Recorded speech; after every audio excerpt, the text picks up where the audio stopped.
साथियों, CMPC channel पर आपका स्वागत, अभिनंदन। मैं आपके लिए एक लगातार काम कर रहा हूं। आज मैं बात करने वाला हूं सेकंड ग्रेड 2025 की स्ट्रेटेजी क्या हो। साथियों देखिए, आपने यूं तो पहले भी एग्जाम दिए होंगे, बहुत सारे नए साथी भी होंगे जो पहली बार एग्जाम दे रहे हैं, और बहुत सारे ऐसे साथी होंगे जो कोई कोचिंग भी ज्वाइन कर रखी होगी, वहाँ प्रिपरेशन कर रखे होंगे। बहुत सारे चैनल के माध्यम से, अलग अलग चैनल के माध्यम से पढ़ रहे हैं, लेकिन सभी का एम एक ही है कि सेकंड ग्रेड में सिलेक्शन कैसे हो। साथियों एक बात बताना चाहूंगा मैं, यूं तो आपने बहुत सारे एग्जाम दिए होंगे और एग्जाम देने के बाद में आपने एक्सपीरियंस भी लिए होंगे कि आपसे वहां क्या गलतियां हुई। मैं कुछ गलतियों की तरफ आपका ध्यान आकर्षण करना चाहूंगा समय से पहले, क्योंकि सेकंड ग्रेड की वैकेंसी निकली है और आपके पास में अभी इस बार 694 पद हमारे निकले हैं। किसके? मैथ्स के। ठीक है, अलग अलग सब्जेक्ट के अलग अलग हैं, सबसे ज्यादा पद मैथ्स के निकले हैं, तो ये भी हमारे लिए एक अच्छी खबर है। लेकिन पदों की तरफ हमें ज्यादा विचार नहीं करना चाहिए, हमारे उद्देश्य और हमारे कर्म पर फोकस करना चाहिए कि हमें करना क्या चाहिए। देखिए, सबसे खास बात ये कि पद जितने भी हो, आप प्रिपरेशन कहीं से भी कर रहे हैं, कैसे भी कर रहे हो, मेरा पहला क्वेश्चन ये है कि क्या पूरा सिलेबस करना जरूरी है? फुल सिलेबस जरूरी है? ये प्रश्न मेरा सबसे पहला है। सिलेक्शन के लिए फुल सिलेबस करना जरूरी है, हर टॉपिक को टच करना जरूरी है, ये मेरा क्वेश्चन है। साथियों हम सबसे बड़ी गलती यही करते हैं, हम हर टॉपिक की तरफ बार बार ध्यान देने की कोशिश करते हैं और वहीं हम मात खाते हैं। हमारा पहला उद्देश्य ये होना चाहिए कि हमारे पास समय कितना है, उस समय के हिसाब से उस टाइम को डिवाइड करते हुए हमारा जो सबसे पहला उद्देश्य है कि हम मेन जो फॉर्मूले हैं उन फॉर्मूलों को अच्छी तरह लर्न करें। कितनी बार ऐसी स्थिति बनती है कि अगर मैं पूछ लेता हूं कि हाँ बताना तो sin x plus sin y का फॉर्मूला क्या है ट्रिग्नोमेट्री का। कितने जने ऐसे हैं जो इसके अंदर भी मिस्टेक करते हैं, जबकि ये एक तरह से 4 फॉर्मूले होते हैं। इन 4 फॉर्मूलों को एक टेक्निक से याद रखा जाता है, जो मैंने बता रखा है अपने चैनल पे, इस पर मैंने काफी वीडियोस बना रखे। वो बात नहीं, क्योंकि अब इसकी जरूरत कहां पड़ती है? इसकी जरूरत हमारे को इंटीग्रेशन पड़ती है, और जब हम ये चीजें याद नहीं रख पाते हैं, बेसिक फॉर्मूले, वहां फिर हमारा साधारण सा क्वेश्चन भी रॉन्ग हो जाता है। तो सबसे पहला काम तो ये करें आपकी फॉर्मूलों को डेली आप लर्न करें। डेली जैसे आप कुछ क्रियाएं होती ना, जब से अपने पूजा पाठ भी करते हो, उसमें डेली कुछ एक नियम सा बना होता है, ठीक है ना, कोई कौन सा पाठ करता हुआ, लेकिन आप सेम इसी तरीके से इन फॉर्मूलों को भी एक इसी तरीके से डेली इनका नंबर लें। कंटेंट बाद की बात है, पहले फॉर्मूलों को फोकस करें।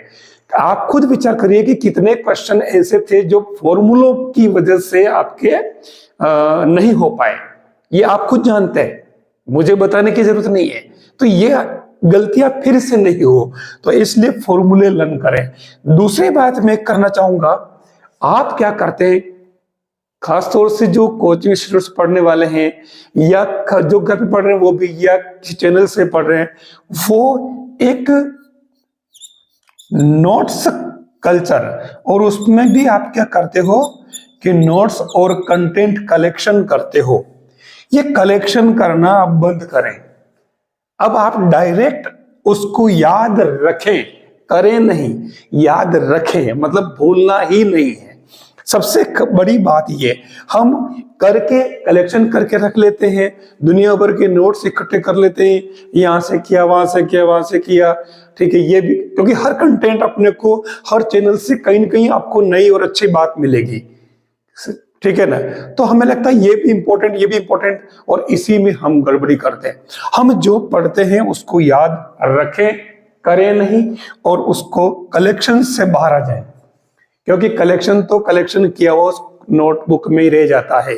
एग्जाम के टाइम स्थिति बनती है कि ये पढ़ूं कि वो पढ़ूं, ये पढ़ूं वो छोड़ूं, मतलब ये बड़ी पशोपेश वाली स्थिति बनती है। इससे आप बाहर निकले, नोट्स कल्चर से तो आप बाहर निकल ही जाए। जो टॉपिक पढ़ रहे उस टॉपिक को डायरेक्ट पढ़े और याद रखें कि इसमें क्या हो रहा है। फिर अगली बात आती है, जो आप टॉपिक पढ़ रहे हैं, सबसे खास बात, आपको पढ़ते पढ़ते इतना टाइम हो गया, किसी चैनल से, कोचिंग से, कहीं से भी, इतना तो एक्सपीरियंस हो ही गया कि एक टॉपिक जब आप लेते हैं तो उस टॉपिक से आपके क्वेश्चन कहां से आरपीएससी बनाती है, इतना तो आपको एक्सपीरियंस हो ही गया होगा। और नहीं हुआ हो तो आप इस चैनल से जरूर जुड़े और इस चैनल पे आप हर टॉपिक के वीडियोस आप देखें, सब इसमें डाल रखे, आपको आइडिया लग जाएगा कि किस टॉपिक से किस तरह का क्वेश्चन बनता है। जैसे मैं बात करूं कि बाइनोमियल, द्विपद प्रमेय, बाइनोमियल से क्वेश्चन लगभग 3 क्वेश्चन बनते हैं, ठीक है। अब ये 3 क्वेश्चन आज दिन तक जो बाइनोमियल से पूछे गए हैं वो केवल और केवल 2 चीजें लिए उसने। एक तो लिया है इसने कोफिशिएंट, किसी भी, जैसे 10 का गुणांक क्या होगा, और दूसरा इसने पूछा है पदों की संख्या, ठीक है। या कभी कभार इसमें थोड़ा सा कुछ प्रूव करने वाले, तो वो चीजें इसी में आती है, इन दोनों में ही आ रही है। और वो केवल और केवल आपको एकमात्र फॉर्मूला याद रखने से काम हो जाता है, TR+1 वाला, ठीक है। इस TR+1 वाले फॉर्मूले से आप सब कुछ कर सकते हो, कहीं जाने की जरूरत नहीं है। जो A+B⁴ वाली बात मैं कर रहा हूं, तो ये 3 क्वेश्चन इन्हीं 2 चीजों के आसपास घूमते हैं। और मोस्टली उसने जो पूछा है वो कोफिशिएंट पूछा है, और अगर कोफिशिएंट दिया है तो इसी में वो या तो R की वैल्यू पूछ लेगा, A की वैल्यू पूछ लेगा, किसी कांस्टेंट की वैल्यू पूछ लेगा। तो इसलिए हमें केवल इन्हीं चीजों के ऊपर फोकस करना चाहिए। क्वेश्चन तो बहुत सारे क्वेश्चन हैं, ठीक है, लेकिन हमें केवल ये पता चल जाना चाहिए कि उस टॉपिक से हमें क्या निकालना है और किसको याद रखना है। तो इसलिए आप टॉपिक को पकड़ें और उस टॉपिक से जुड़ी चीजें क्या है, और उसके पहले भी वापस मैं बात आता हूं उस टॉपिक से जुड़े कौन कौन से फॉर्मूले हैं। मैं आपको बता रहा हूं कि 2022 की अगर बात करें, ठीक है, 2022 में जो पेपर हुआ था मैथ्स का, उसमें एक 10वीं का क्वेश्चन था, ठीक है।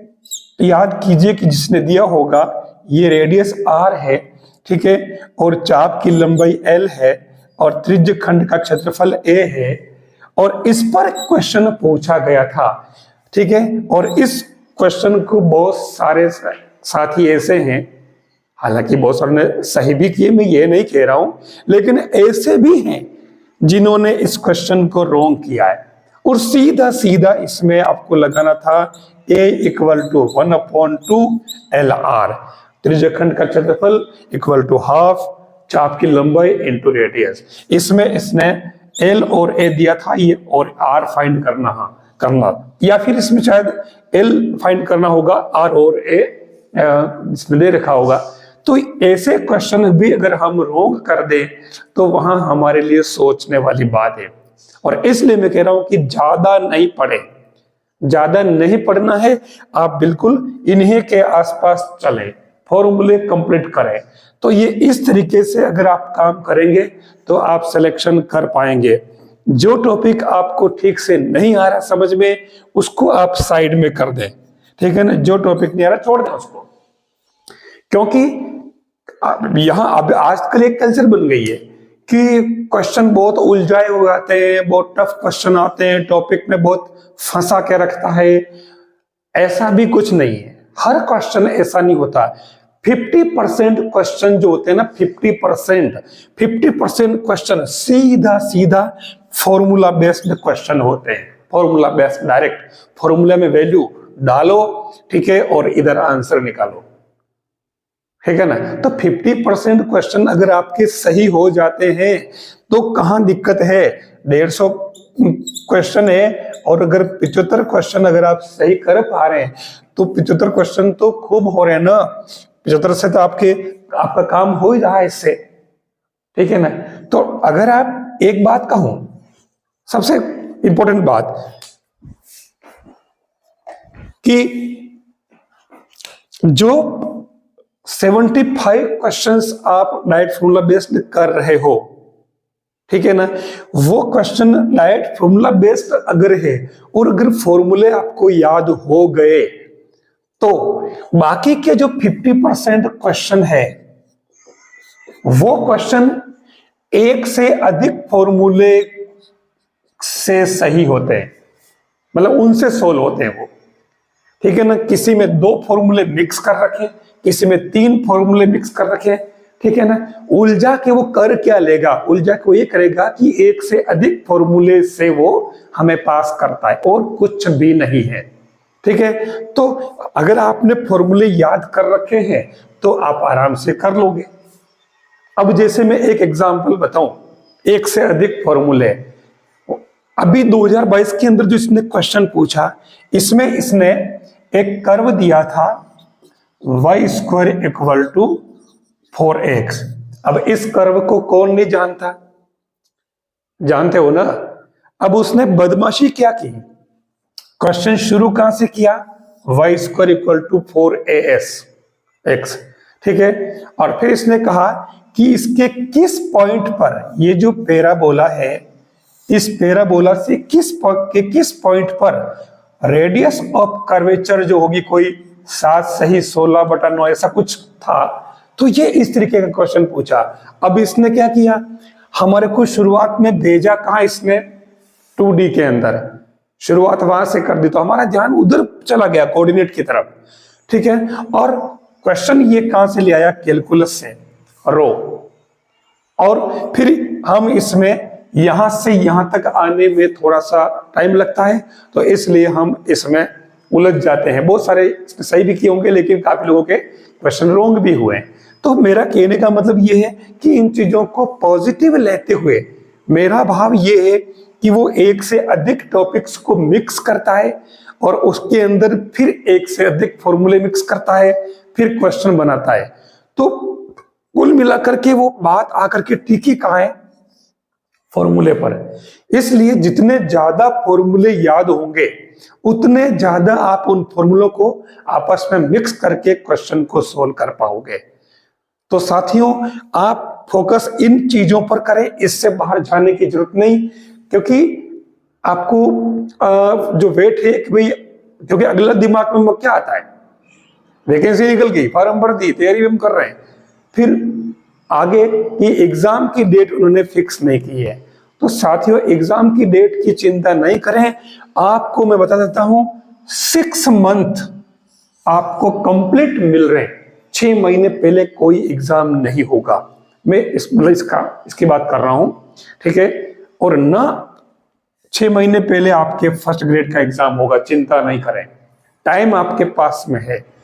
इसलिए आप जो जितना लेवल से जो जितना मैनेज्ड प्रिपरेशन करेगा वो उतना ही सक्सेस की तरफ बढ़ेगा, उसकी प्रोबेबिलिटी बढ़ जाएगी, ठीक है। तो आपको इन चीजों से बाहर नहीं जाना है। ऐसे अगर आप प्रिपरेशन करते हैं आपका सिलेक्शन श्योर है। मैं आपके लिए लगातार लगा हुआ हूं, हर टॉपिक पर मैं लगातार काम कर रहा हूं।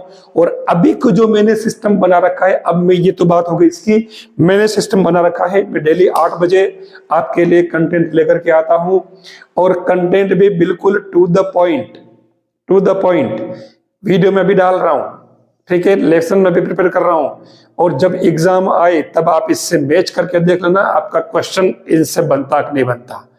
अभी मैंने एब्स्ट्रैक्ट अलजेब्रा पर काम लिया है, मैंने इस पर 1-1 घंटे के वीडियो डाले हैं, आप देखना, उसमें सारे टॉपिक्स को मैंने बिल्कुल छिल के रख दिए, आपका क्वेश्चन रॉन्ग नहीं हो सकता। मैं दावे से कह सकता हूं कि अगर उन वीडियोस को ठीक से देखते हैं ग्रुप थ्योरी के, तो आपके क्वेश्चन रॉन्ग नहीं होंगे। क्योंकि एब्स्ट्रैक्ट अलजेब्रा जिसको आप ग्रुप थ्योरी कहते हो, बहुत सारे अमूर्त बीजगणित भी कहते हैं क्योंकि उसका कोई मूर्त रूप नहीं है, फिर भी मैंने उसको मूर्त बनाने की कोशिश की है और आप कि जितने भी क्वेश्चन बनने वाले हैं वो बिल्कुल इजी में सोल्व हो जाए, ऐसा उसका मैंने मूर्त रूप बना दिया है। और एक बात बता दूं कि इस ग्रुप थ्योरी से कुल 6 क्वेश्चन आते हैं। 6 क्वेश्चन सिलेक्शन के लिए बहुत बड़ी बात है, बहुत बड़ी इंपॉर्टेंस रखते हैं। तो ग्रुप थ्योरी के भी मेरे अभी के तात्कालिक वीडियोस जो है मैं कंटिन्यू कर रहा हूं, आप जरूर देखें ताकि आपको लगे कि हाँ मेरे ये 6 क्वेश्चन भी सही हो सकते हैं। आपको बहुत बहुत शुभकामनाएं, आप लगे रहें। आप अगर और कहीं भी नहीं जा रहे हैं, कहीं भी कुछ नहीं देख रहे हैं, नहीं पढ़ रहे हैं, तो आप CMPC चैनल से जुड़ जाइए। मैं आपके लिए लगातार काम कर रहा हूं और आपके सक्सेस की तरफ मेरा टारगेट बढ़ता रहेगा।